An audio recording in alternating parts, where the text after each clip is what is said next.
Spiritual awakening is a transformative process that many people experience at some point in their lives.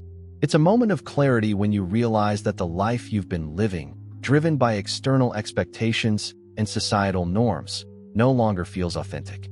It's not necessarily a crisis, but a profound realization that leads to a significant shift in how we see ourselves and the world around us. This shift is subtle at first, but over time, it can feel as though everything you once valued is being slowly stripped away. Carl Jung, one of the most influential psychologists of the 20th century, closely observed this process of spiritual awakening throughout his career. He noticed that true spiritual growth doesn't happen overnight through dramatic transformations, but through a gradual shedding of old patterns, behaviors, and beliefs. These old ways of being, which were once necessary for survival, start to feel suffocating as our authentic selves begin to emerge. The journey of spiritual awakening often leads to an involuntary quitting of things that no longer align with our true nature. Jung found that people who underwent deep spiritual transformation often experienced a gradual shift in their psychological structure.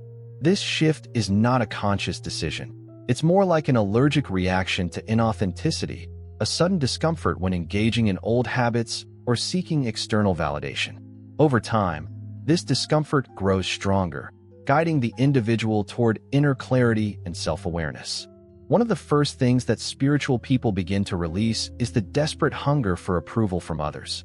This craving for validation from family, friends, or society starts to feel physically uncomfortable as their inner sense of worth becomes more solid and self-sustained. The transition from seeking approval to embracing inner validation can be a slow and sometimes painful process, but it's essential for the evolution of the spirit. In the following sections, we'll explore the additional aspects of this spiritual release, focusing on how spiritual growth leads to an inevitable shedding of old patterns. These patterns, once vital for navigating life, eventually hinder the deeper journey towards self-realization. As we explore the remaining stages of spiritual awakening, we'll see how each step forward can feel like both a liberation and a loss. The spiritual awakening journey, releasing what no longer serves us. As we continue to explore the spiritual awakening journey, we find that the process of shedding old patterns isn't just about giving up behaviors. It's about letting go of identities that no longer align with who we are becoming. This transformation often manifests as the gradual abandonment of deeply ingrained desires, beliefs, and attachments. Let's look more closely at these stages, particularly at the second and third things that people tend to release as they awaken. The need to be special, releasing ego-based identity. The second major shift that occurs during spiritual awakening is the release of the need to be special. This may seem counterintuitive at first. After all, spirituality is about recognizing your uniqueness, right? But Jung noticed a profound paradox in the spiritual journey. As people develop spiritually, they become more uniquely themselves, but they also care less about being recognized as special. In the early stages of awakening, it's common to experience what Jung referred to as spiritual inflation. This is when a person, after having a profound spiritual experience, feels chosen, superior, or uniquely enlightened. They may start to distinguish themselves from others, subtly or overtly sharing their spiritual practices, insights, or experiences to make themselves seem extraordinary. This desire for recognition can lead to a sense of spiritual pride, a belief that they have access to truths others do not. However, as spiritual development deepens, the need to be seen as special gradually fades. This shift doesn't happen because the person has outgrown their uniqueness. It happens because they realize that true spiritual growth isn't about standing out. It's about blending in and becoming authentically themselves without the need for external recognition. Spiritual maturity allows a person to let go of the need for others to validate their spiritual experiences or consciousness level. The ego, which once thrived on being better or more enlightened than others, slowly recedes. Jung documented that those who successfully move past the desire to be special often feel a strange liberation in embracing their ordinariness. One woman shared her journey of how she went from needing everyone to know she was different to being comfortable with invisibility. Being special was a prison. Being nobody is freedom, she said. As people let go of their desire to be seen as extraordinary, they often find that they are more unique than ever before, but this uniqueness is no longer performative. It is simply who they are, free from the burden of needing to be noticed. The performance of happiness, embracing authenticity. The third thing that spiritual people slowly quit is the performance of happiness. In a world that values positivity, success, and constant smiles, it can be easy to fall into the trap of pretending everything is okay when it's not. Many people, especially those on a spiritual path, feel the pressure to appear enlightened or at peace all the time. But Jung observed that genuine spiritual development doesn't result in perpetual happiness. Rather, it leads to a more profound acceptance of reality, including the full spectrum of human emotions.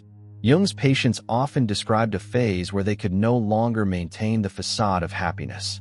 They stopped pretending to be okay when they weren't. Spiritual maturity means accepting that life is a mixture of joy and sorrow, light and shadow.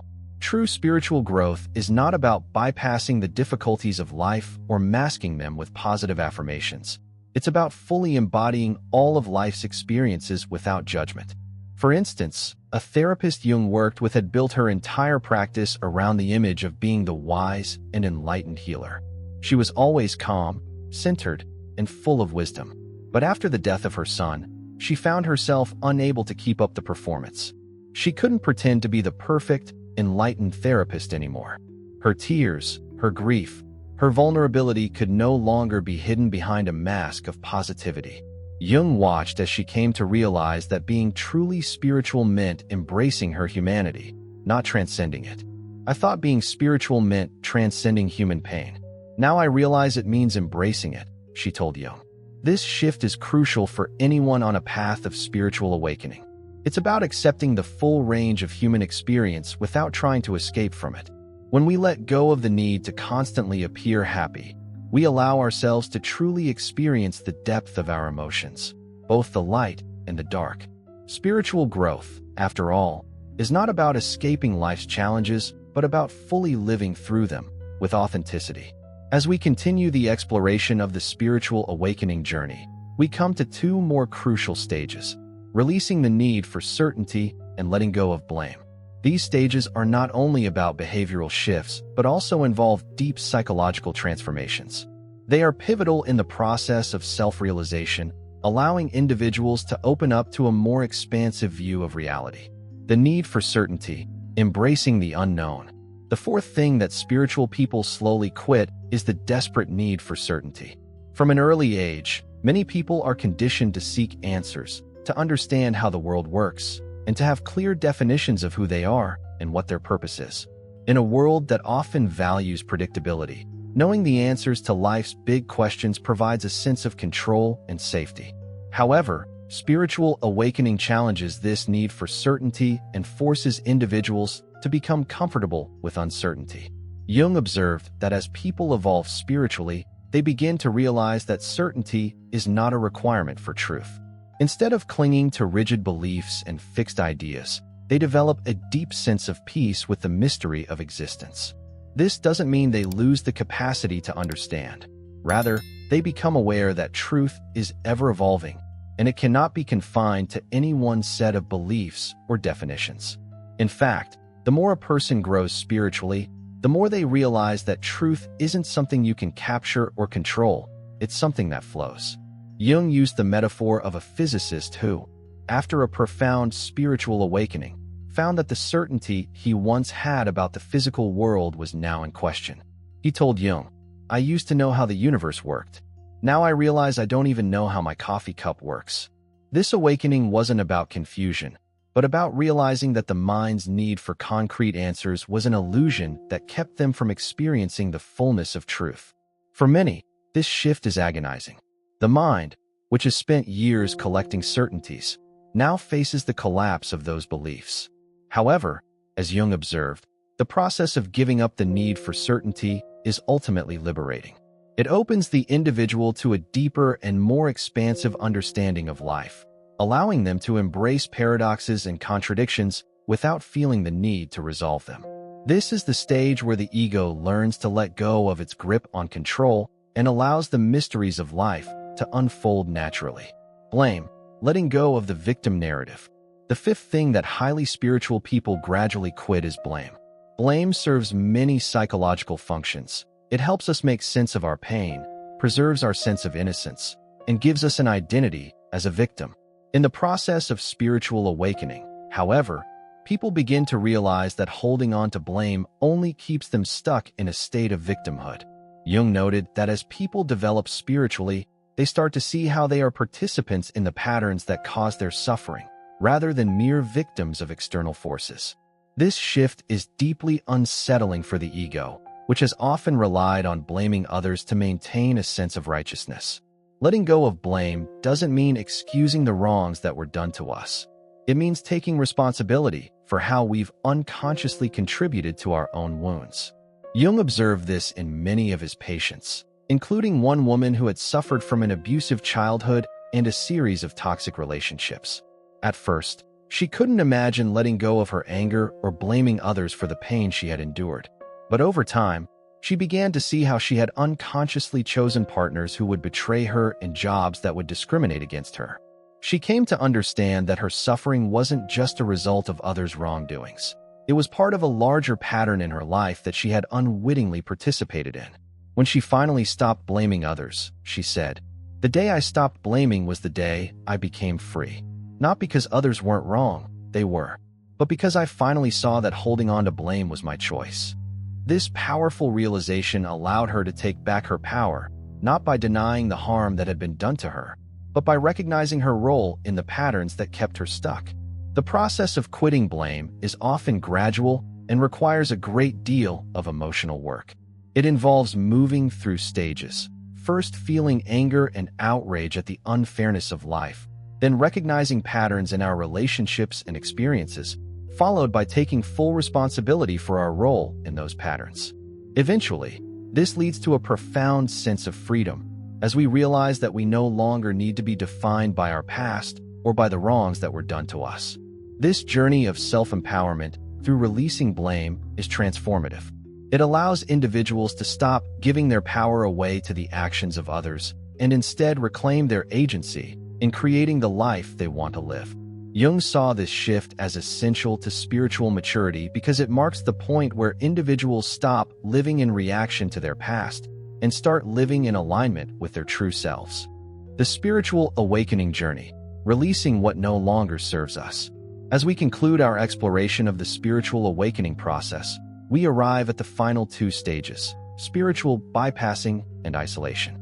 These stages are critical because they involve recognizing the subtle ways in which the ego can still hold on, even when we think we've released old patterns.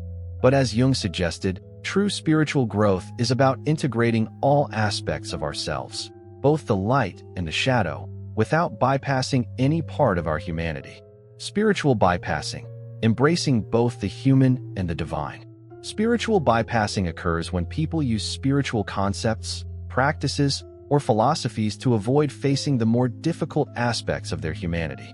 For example, some individuals may use meditation or the concept of oneness to avoid feeling anger or pain.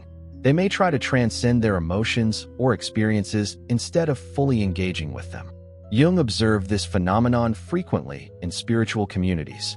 People might use spiritual practices as a way to avoid facing their emotions or psychological wounds. However, as spiritual maturity develops, the need for bypassing becomes impossible. The individual must learn to fully embrace both their spiritual and human experiences, not using one to escape the other. A Buddhist practitioner Jung worked with spent years in meditation, achieving remarkable states of consciousness. However, despite his spiritual achievements, his relationships were failing, and he struggled with emotional numbness. He had used spirituality as a way to avoid confronting his humanity. Over time, he was forced to come back down to earth and fully engage with his feelings and relationships. This was a painful process, but it led to a deeper and more integrated experience of life. Isolation, from separation to connection. The final thing that spiritual people gradually release is the isolation that comes with the belief that spiritual awakening means growing apart from others. In the early stages of awakening, it's common for individuals to feel that they are too conscious or too awake to connect with those who are still asleep. But as they continue to grow, they begin to realize that true connection doesn't require separation. It requires embracing both their spiritual and human sides. Jung saw this shift in many of his patients. One woman, who had spent years in spiritual solitude, realized that her isolation wasn't about being too conscious for others. It was about being afraid. She had been afraid to show her humanity, to expose her vulnerabilities and struggles. But once she released this isolation, she found that she could connect deeply with others, not by lowering her consciousness, but by embracing her humanity. This stage marks the end of spiritual pride and the beginning of conscious connection.